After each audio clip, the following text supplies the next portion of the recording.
Hello friends, welcome to our YouTube channel. दोस्तों, जैसा कि आपको पता है, आज 12 जुलाई को एसएससी एमटीएस का फर्स्ट शिफ्ट का एग्ज़ाम खत्म हो गया है। उम्मीद करते हैं फर्स्ट शिफ्ट में जिनका भी एग्ज़ाम था सभी का एग्ज़ाम अच्छा हुआ होगा। और आज के वीडियो में अपने फर्स्ट शिफ्ट में जो 25 जीके जीएस करंट अफेयर के 100% रियल ऑथेंटिक जो क्वेश्चन पूछे गए थे वो क्वेश्चन पेपर अपने डिस्कस करेंगे इस वीडियो में। तो वीडियो के एंड तक बने रहिएगा, क्योंकि बहुत सारे क्वेश्चन अब रिपीट हो रहे हैं हर शिफ्ट में। तो जिनका भी आगे एग्ज़ाम है, रोजाना रियल क्वेश्चन का एनालिसिस देखने के लिए चैनल को सब्सक्राइब करके बेल आइकन ऑन कर दीजिए, क्योंकि सबसे पहले रियल क्वेश्चन आपको इसी चैनल पे करवाया जाता है। तो चलिए वीडियो स्टार्ट करते हैं। तो देखिए फ्रेंड्स, क्वेश्चन आपके स्क्रीन पे आ चुके हैं। करंट अफेयर का टोक्यो पैरालंपिक से क्वेश्चन पूछा गया था फर्स्ट शिफ्ट में कि टोक्यो पैरालंपिक 2021 में वुमेन्स में 10 मीटर एयर राइफल शूटिंग में स्वर्ण पदक किसने जीता है? तो ये जीता है अवनी लखेरा ने।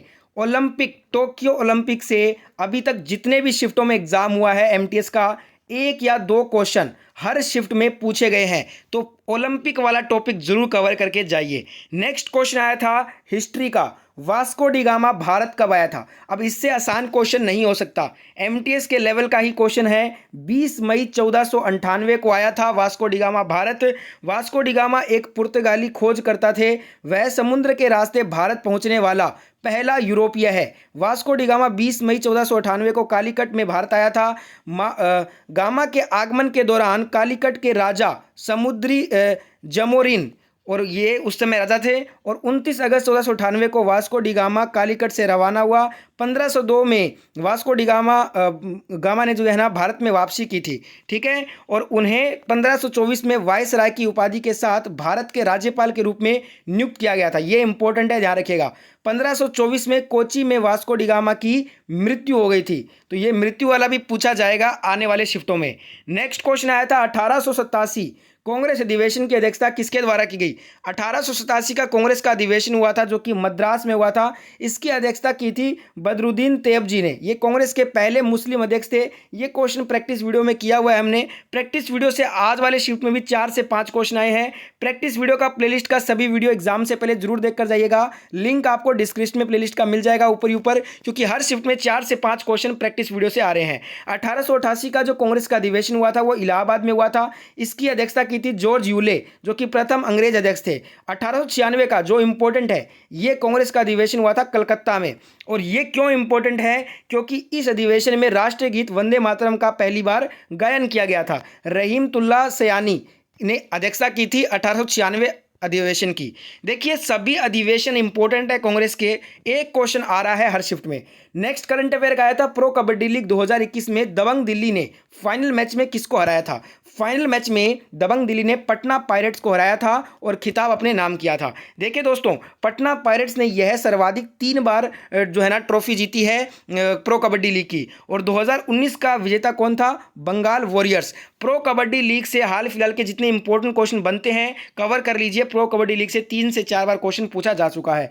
एक फिर से नृत्य का क्वेश्चन आया था, निम्नलिखित में से कौन सा असम राज्य से संबंधित एक नृत्य रूप है? फसल कटाई के बाद जो किया जाता है वो पूछा था। तो ऑप्शन में बिहू नृत्य था, और बिहू आपका यहाँ पे राइट आंसर हो जाता। नेक्स्ट आया था क्वेश्चन, निम्नलिखित में से कौन फेंसर में ओलंपिक खेल 2020 में क्वालिफाई करने वाले पहले भारतीय बने हैं? यहाँ पे फेंसर यानी कि तलवारबाजी की बात की गई है। तलवारबाजी में ओलंपिक खेल 2020 में क्वालिफाई करने वाले पहले भारतीय भवानी देवी बने हैं। नेक्स्ट एक क्वेश्चन आया था गौतम बुद्ध से। बहुत ही आसान क्वेश्चन, हजारों बार रिपीट हुआ है क्वेश्चन एग्जाम में। गौतम बुद्ध को ज्ञान की प्राप्ति, बोध गया बिहार इसका करेक्ट आंसर था। लुम्बिनी में इनका जन्म हुआ था, यह भी आगे पूछा जाएगा। लुम्बिनी नेपाल में जन्म हुआ था। इन्होंने प्रथम उपदेश सारनाथ में दिया था, यह एमटीएस में अभी तक पूछा जा चुका है। कुशीनगर में इनकी मृत्यु हुई थी, यह भी पूछा जाएगा आगे। नेक्स्ट क्वेश्चन आया था कि मोहिनी अट्टम भारत के किस राज्य का लोक नृत्य है? यह क्वेश्चन 2 से 3 बार एमटीएस एग्जाम में अभी तक रिपीट हो चुका है। बार बार बोल रहा हूं, हर शिफ्ट में 2 या 3 क्वेश्चन अभी तक देखने को मिल रहे हैं कि रिपीट हो रहे हैं, ठीक है। तो इनका आगे एग्जाम है ना जिनका एमटीएस का, इस चीज़ को नोटिस कीजिए। और इसलिए बोलता हूं एनालिसिस को पूरा ध्यान से एंड तक देखा कीजिए। केरला यहाँ पे आपका राइट आंसर हो जाएगा मोहिनीअट्टम का। नेक्स्ट क्वेश्चन आया था शोषण के विरुद्ध अधिकार भारतीय संविधान के किस अनुच्छेद के अंतर्गत आता है। आर्टिकल से 1 से 2 क्वेश्चन हर शिफ्ट में पूछे जा रहे हैं। आज वाला भी पूछा है शोषण के विरुद्ध अधिकार भारतीय संविधान के किस अनुच्छेद के अंतर्गत है, तो ये अनुच्छेद 23 और 24 के अंतर्गत आता है। और एक चीज ध्यान रखिएगा, संविधान को रट कर जाइए। संविधान को अगर आपने रटा हुआ है तो 1 या 2 क्वेश्चन आपका सही होगा ही होगा एमटीएस में। एक क्वेश्चन आया था फिर से ऑटोबायोग्राफी से, अनफिनिश्ड ए मेमोयर बुक के लेखक कौन है। ये ऑटोबायोग्राफी है प्रियंका चोपड़ा की। ऑटोबायोग्राफी हो, बुक एंड ऑथर हो, ये टॉपिक से 1 या 2 क्वेश्चन हर शिफ्ट में पूछे जा रहे हैं। ठीक है दोस्तों। नेक्स्ट आया था कि अनुष्का शंकर ये किस वाद्य यंत्र से संबंधित है। ये पंडित रविशंकर जी की बेटी हैं जिनका संबंध है सितार वाद्य यंत्र से। और पंडित रविशंकर से भी 2 बार क्वेश्चन आ चुका है एमटीएस एग्जाम में। आज उनकी बेटी से क्वेश्चन आया है अनुष्का शंकर से। ठीक है। नेक्स्ट क्वेश्चन आया था बृहदेश्वर मंदिर का निर्माण किसने करवाया था। चोल वंश के शासकों ने करवाया था। प्रथम राजराज चोल राजा ने बृहदेश्वर मंदिर का निर्माण करवाया था। नेक्स्ट क्वेश्चन पूछा गया आपसे राजस्थान में सबसे ज्यादा विस्तार किस नदी का है। राजस्थान में सबसे ज्यादा विस्तार है चंबल नदी का। ठीक है दोस्तों। एक क्वेश्चन पूछा था आपसे निम्नलिखित में से किसे पादप जगत का उभयचर कहा जाता है। पादप जगत का उभयचर ब्रायोफाइटा को बोला जाता है। नेक्स्ट क्वेश्चन पूछा था आपसे एग्जाम में कि जनगणना 2011 के अनुसार भारत की प्रजनन दर क्या है। अब देखिए जनगणना 2011 से तो क्वेश्चन आएगा ही आएगा। ऐसा कोई भी शिफ्ट नहीं है जिसमें से 1 या 2 क्वेश्चन जनगणना 2011 से नहीं पूछा है। आज आपसे प्रजनन दर पूछा है, 2.3 इसका राइट आंसर था। और ध्यान रखिएगा दोस्तों, यहाँ पे अगर आपसे साक्षरता दर वाला अगर आज पूछा था ना, तब आपका 74% इसका आंसर होता। कुछ कह रहे थे कि ये आया था साक्षरता दर, भारत की साक्षरता दर पूछी थी अकॉर्डिंग टू 2011 सेंसस। ठीक है दोस्तों।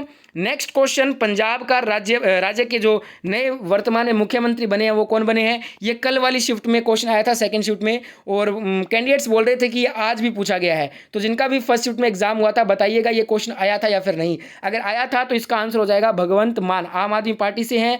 गवर्नर की बात करें पंजाब के तो बनवारी लाल पुरोहित हैं। कैपिटल चंडीगढ़ है जो कि हरियाणा की भी है। लोकसभा सीट 13 है, राज्यसभा सीट 7 है। ठीक है दोस्तों। क्वेश्चन रिपीट हो रहे हैं, आप देख सकते हैं। एक क्वेश्चन था प्रायद्वीपीय नदी में सबसे बड़ी जल निकासी नदी घाटी कौन सी है, तो ऑप्शन में गोदावरी नदी आया हुआ था और गोदावरी नदी आपका राइट आंसर हो जाता। ठीक है। गोदावरी सबसे बड़ी प्रायद्वीपीय नदी प्रणाली है। इसे दक्षिण गंगा भी कहते हैं। यह पश्चिमी घाट में त्रयंबक पहाड़ी से निकलती है और महाराष्ट्र में नासिक जिले से गुजरती है और बंगाल की खाड़ी में जाकर गिरती है। इसकी सहायक नदियां जो है ना महाराष्ट्र, मध्य प्रदेश, छत्तीसगढ़, ओडिशा और आंध्र प्रदेश राज्यों से होकर गुजरती हैं। और यह 1465 किलोमीटर लंबी है, जिसका जल ग्रहण क्षेत्र कितना है, 3.13 लाख वर्ग किलोमीटर में फैला हुआ है। ये सभी इंपॉर्टेंट बातें हैं इसके बारे में। एक क्वेश्चन था बौद्ध धर्म में चैत्य शब्द किसके लिए जाना जाता है। चैत्य शब्द जो है ना ये प्रार्थना या पूजा के लिए जाना जाता है। ठीक है दोस्तों। नेक्स्ट क्वेश्चन उससे पहले देखिए,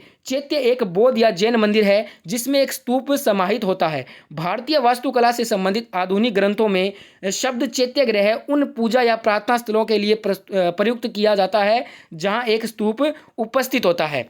नेक्स्ट क्वेश्चन आया था श्रीलंका में हाल ही में जो राष्ट्रीय आपातकाल लगा है वह किस राष्ट्रपति ने लगाया, तो ये गोटबाया राजपक्षे ने लगाया था। नेक्स्ट क्वेश्चन आया था एग्जाम में कि अब ये क्वेश्चन मेरे को डाउट है, बताना ये क्वेश्चन पूछा था या फिर नहीं। अगर पूछा है हॉकी विश्व कप 2023 का आयोजन स्थल क्या है, तो ये इंडिया होगा। इंडिया में ये भुवनेश्वर और राउरकेला ओडिशा में खेला जाएगा। और ये क्वेश्चन अगर आज आया है ना, बताइएगा पूछा था या फिर नहीं। अगर पूछा है तो ये तीसरी बार रिपीट हो रहा है ये क्वेश्चन एग्जाम में आज। नेक्स्ट क्वेश्चन आया था तंजौर बाला सरस्वती किससे संबंधित है। इस क्वेश्चन में भी डाउट है, बताना ये क्वेश्चन पूछा था या फिर नहीं। अगर पूछा है तो इसका संबंध है भरतनाट्यम नृत्य से। नेक्स्ट क्वेश्चन छोटी आंत की लंबाई ये 35 मिलीमीटर हो जाएगा। इंच में बात करें तो 1.5 इंच। औसतन कितनी लंबाई होती है, 6 से 7 मीटर और 20 से 23 फुट होती है। ठीक है दोस्तों। एक क्वेश्चन ये मैंने आपको बता दिया है। अगर जनगणना वाला ये क्वेश्चन आया था तो इसका आंसर 74% होगा। ये कुछ क्वेश्चन मेरे को डाउट हैं, ये जो मैंने आपको क्वेश्चन करवाए हैं, तो जिनका एग्जाम है बताना ये क्वेश्चन आए थे या फिर नहीं आए थे। और लगभग सभी रियल क्वेश्चन कर लिए हैं। सेकंड शिफ्ट का रियल एनालिसिस, ऑल शिफ्ट का रियल एनालिसिस सबसे पहले देखना है तो चैनल को फटाफट से आप सब्सक्राइब करके बेल आइकन ऑन कर लीजिए। टेलीग्राम पे इसका PDF फाइल मिल जाएगा।